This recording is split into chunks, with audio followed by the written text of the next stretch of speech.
everybody, Bea here, and today we're going to be talking about one of the most famous murder mysteries in America, and that is the unsolved murder of Elizabeth Short, also known as the Black Dahlia.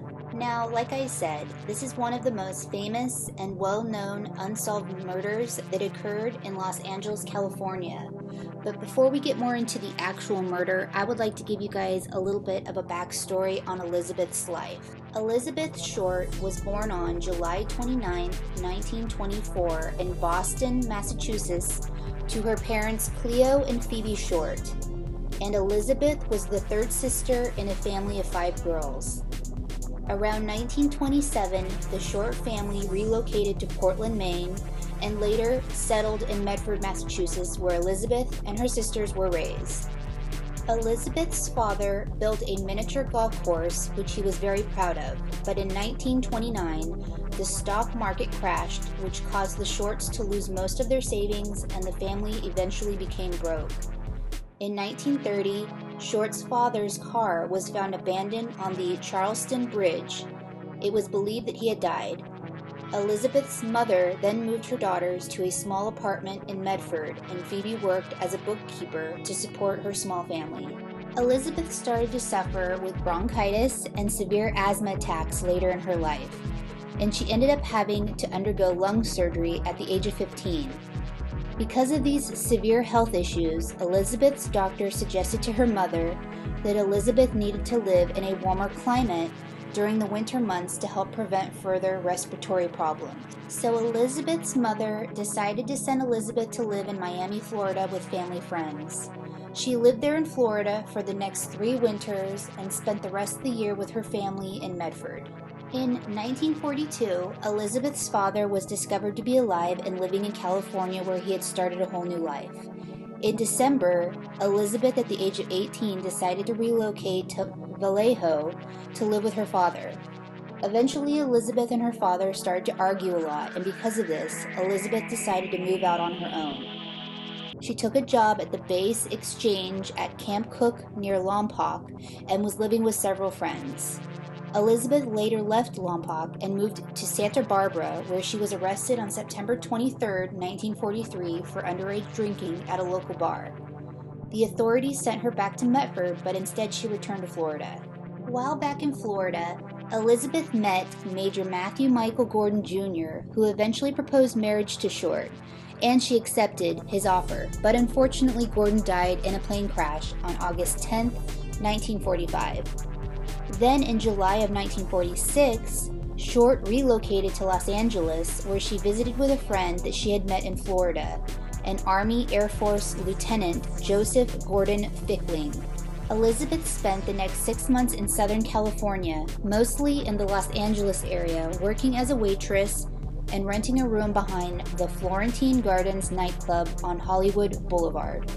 Short's real dream was to become an actress, but unfortunately she would never get the chance, as her unexpected death occurred shortly after her move to the Los Angeles area. On January 9, 1947, Elizabeth returned to her home in Los Angeles after a quick trip to San Diego with Robert "Red" Manley, a 25-year-old married salesman whom she had been dating. Manley stated that he dropped her off at the Biltmore Hotel located at 506 South Grand Avenue in downtown Los Angeles, and it was thought that Short met with her sister, who was visiting from Boston, later that afternoon. The staff at the hotel recalled seeing Elizabeth using the lobby telephone. Shortly after that, she was allegedly seen by patrons of the Crown Grill Cocktail Lounge at 754 South Olive Street, approximately 0.4 miles away from the hotel. On the morning of January 15th, Elizabeth Short's naked body was discovered, severed into 2 pieces on a vacant lot on the west side of South Norton Avenue in Los Angeles. And at this specific time, this part of town was largely undeveloped. Betty Bersinger was the woman that discovered Elizabeth's remains while walking with her 3-year-old daughter around 10 a.m.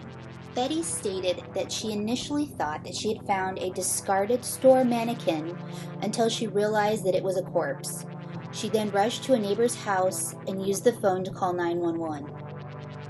The autopsy of Elizabeth Short was performed on January 16, 1947. The autopsy report stated that Elizabeth Short was 5 foot 5 inches tall, weighed 115 pounds, and had light blue eyes, brown hair, and badly decayed teeth. Her body had been completely cut in half by a technique taught in the 1930s called a hemicorporectomy.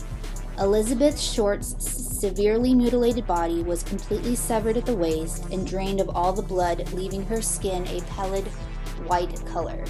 The medical examiner determined that she had been dead for approximately 10 hours prior to her discovery, which led to her time of death being sometime during the evening of January 14th or the early morning hours of January 15th.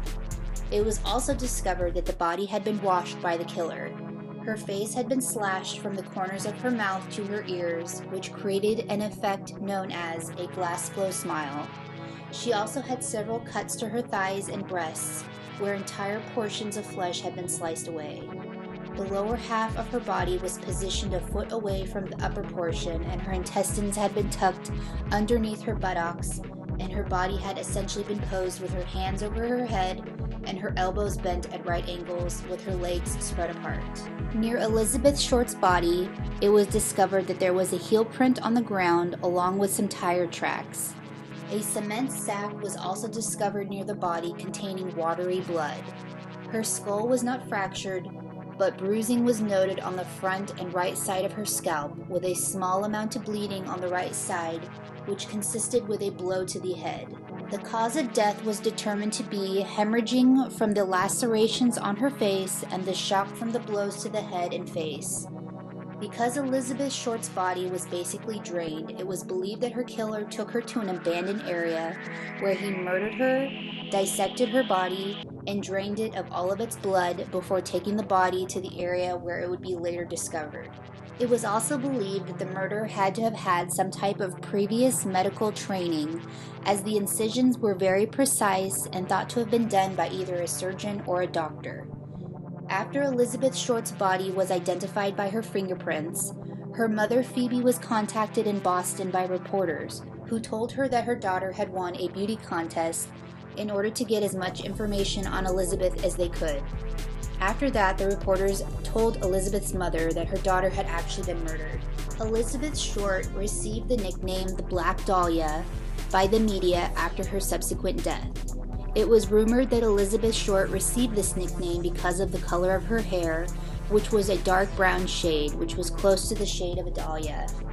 On January 21, 1947, a person claimed to be Elizabeth Short's killer called the office of James Richardson, who was the editor of the Examiner newspaper.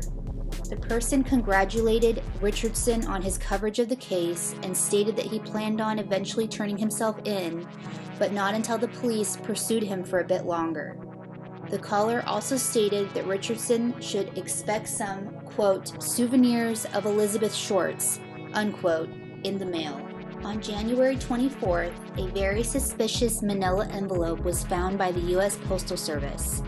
The envelope was addressed to the Los Angeles Examiner as well as other Los Angeles papers. The letter had been put together by cutout and glued pieces of paper that read, quote, "Here is Dahlia's belongings, letter to follow," unquote. The envelope contained Elizabeth Short's birth certificate, business cards, photographs, and names that had been written on pieces of paper, as well as an address book with the name Mark Hansen embossed on the front. The whole packet had been cleaned with gasoline, which made the police believe that it had been sent directly from her killer. Despite all the killer's efforts, several partial fingerprints were lifted from the envelope, and these were sent to the FBI for testing. Unfortunately, these fingerprints were compromised in transit, and they could not be properly analyzed. The exact same day that the packet was delivered to the Examiner, a handbag and a black suede shoe was reported to have been spotted on top of a garbage can in an alley located a short distance from Norton Avenue, which was 2 miles from where Elizabeth Short's body had been discovered. These two pieces of potential evidence was recovered by the police, but they were discovered to have been wiped clean with gasoline, which destroyed any evidence of fingerprints. On March 14th, a suicide letter which had been scrawled on a piece of paper with a pencil was found tucked in a shoe in a pile of men's clothing by the ocean's edge at the foot of Breeze Avenue, Venice. The note read, quote, "To whom it may concern, I have waited for the police to capture me for the Black Dahlia killing, but I have not. I am too much of a coward to turn myself in, so this is the best way out for me. I couldn't help myself for that, or this. Sorry, Mary," unquote. The clothing, which consisted of a coat, a pair of blue tweed trousers, a brown and white shirt, jockey shorts, tan socks, and tan moccasin leisure shoes in a size 8. However, the clothing did not give the police any clues to the identity of their owner. Mark Hansen, who was eventually deemed a suspect in Elizabeth Short's murder because of his name, which was found on the address book which was located inside the manila envelope. Hansen, who was a wealthy local nightclub and theater owner and who was a friend of Elizabeth Short's friends, whom she was staying with when she moved out of her father's house. The purse and the black shoe which had been found in the alley was reported to have been proved to be Elizabeth Short's. One of Elizabeth Short's friends told police that Elizabeth Short had rejected sexual advances from Hansen, and this could have been a potential reason for him to murder her. However, Hansen was cleared of any suspicion in the murder of Elizabeth Short by the police. The Los Angeles Police Department interviewed over 150 men in the following weeks whom they believed to be potential suspects. Manley, who was one of the last people to see Elizabeth Short alive, was also investigated and was cleared of suspicion after he passed several polygraph examination tests. The police also interviewed several people that had been written inside Hansen's address book, including Martin Lewis, who had been an acquaintance of Elizabeth Short's. Lewis, however, had a solid alibi for the day that Elizabeth Short was murdered. Over 750 investigators from the LAPD and other departments worked on Elizabeth Short's murder case, including 400 sheriff deputies and 250 California State Patrol officers. Various locations were searched for any potential evidence, including abandoned structures, various sites along the Los Angeles River, and storm drains throughout Los Angeles, but no further evidence was ever discovered. A $10,000 reward was posted for any information leading to the arrest of Elizabeth Short's murderer, and many false confessors came forward after this reward was posted, but all were dismissed. In 2003, Ralph Asdell, who was one of the original detectives on the case, told the Times that he believed that he had indeed interviewed Elizabeth Short's murderer, who was a man who had been seen with his sedan parked near the vacant lot where Elizabeth Short's body was later discovered in the early morning hours of January 15, 1947. A neighbor who was driving by that day stopped to dispose of a bag of lawn clippings in the vacant lot when he spotted the parked sedan. The neighbor's arrival apparently startled the man, who then walked up to the man's car, looked into his window, and then returned to the sedan and drove away. Then the owner of the sedan was followed to a local restaurant where he worked, but unfortunately, nothing else came from this. Another suspect that was highly thought to be the murderer of Elizabeth Short was George Hill Hodel Jr., but he was never formally charged in her murder, and the idea that he could have been the killer didn't even become widely known until after Hodel's death, when his son, Los Angeles homicide detective Stephen Hodel, accused his father of being Elizabeth Short's killer. He also believed that his father killed several other women too. Hodel was a suspect in the death of his secretary Ruth Spalding, but was never charged. And he was also accused of raping his own daughter Tamar, but was later acquitted. He fled the country several times and spent 1950 to 1990 in the Philippines. Well guys, we've come to the portion of my video where I give my honest opinion of the case. Now, I have watched a few documentaries as well as some shows on this case, and in my own unbiased opinion, I would have to say that the most suspicious character involved in the murder of Elizabeth Short is George Hodel.